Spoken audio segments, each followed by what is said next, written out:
18 h à Abidjan, c'est l'heure du Flash Info. Bonsoir à tous et bienvenue. Dès lundi débutera une opération pilote d'audience foraine dans 3 localités du pays, à Boasso, Agboville et à Dzopé, initiative de l'institution Le Médiateur de la République, annonce faite par le médiateur de la République en personne, Ngolo Koulibaly. C'était hier au siège de l'institution. Il a aussi indiqué qu'il s'agit d'une pratique courante dans bien de pays de la sous-région où existent des instances de médiation. La Chambre des comptes de la Cour suprême renforce les capacités des gouverneurs de districts et élus locaux. La formation porte précisément sur la gestion des finances publiques locales. Ouverte jeudi, le séminaire a pris fin ce samedi à Yamoussoukro. Reportage. Les gouverneurs de district et les élus locaux viennent d'être mieux outillés en matière de gestion des finances publiques. La formation a été assurée par la Chambre des comptes de la Cour suprême. Le séminaire s'est bien déroulé selon le président de cette juridiction. Les élus ont écouté le message de la Cour suprême et nous sommes sûrs qu'ils en feront un bon usage. Le représentant de l'Union des villes et communes de Côte d'Ivoire, également porte-parole des élus au gouverneur de district, a abondé dans le même sens. Hubert Amani a toutefois fait une doléance. L'organisation très prochaine par le ministère d'État, ministère de l'Intérieur et de la Sécurité, notre tutelle, et le ministère de l'Économie et des Finances, un séminaire pour évoquer plus largement les préoccupations des élus locaux. Les participants ont salué la tenue de la rencontre. Le président de la République, lors de la tournée dans le Tonpi, a eu à affirmer, il a dit qu'il donnerait beaucoup plus de moyens aux collectivités territoriales pour travailler, pour remplir la mission vis-à-vis des populations, mais que ces moyens seront accompagnés par un plus grand contrôle.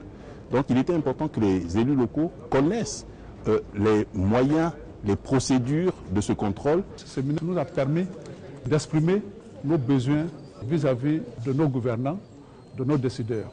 Aujourd'hui, nous savons vraiment nos droits, nos devoirs et nos limites. Et en plus, les sanctions vraiment qu'un chef de collectivité encourt aujourd'hui désormais lorsque les données publiques vraiment sont mises à mal. Les responsables de la Chambre des comptes, haute juridiction financière de la Cour suprême, ont pour leur part réitéré leur disponibilité pour contribuer au renforcement des capacités des responsables des collectivités territoriales. Avant-hier a été célébrée la journée nationale de promotion de la santé bucco-dentaire, une journée initiée par le gouvernement ivoirien en vue d'accroître l'intérêt des populations pour l'hygiène bucco-dentaire. Aussi, il est question d'intensifier la prise en charge très vite dans le domaine. Le programme a été marqué par une campagne de sensibilisation tenue à l'hôpital général de Marcory. En bref, sachez que l'opération Une parcelle DVA, un certificat foncier, a été officiellement lancée mercredi à Bonois par le ministre de l'Agriculture, Mamadou Sangafoua Koulibaly. C'était en présence des différentes parties prenantes du projet. J'ajoute que cette action s'inscrit dans le cadre de la mise en œuvre du programme national de sécurisation du foncier rural. Autre info en bref, l'ouverture hier du Festilag, le Festival international du film des Lagunes. Il aura lieu cette année dans la ville d'Abidjan, Grand Bassam, Bouaké et Yamoussoukro.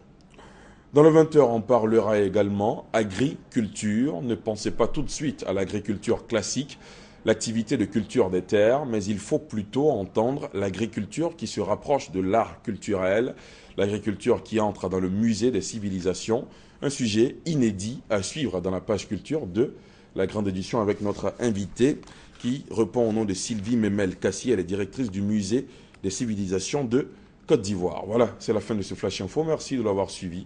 À tout à l'heure.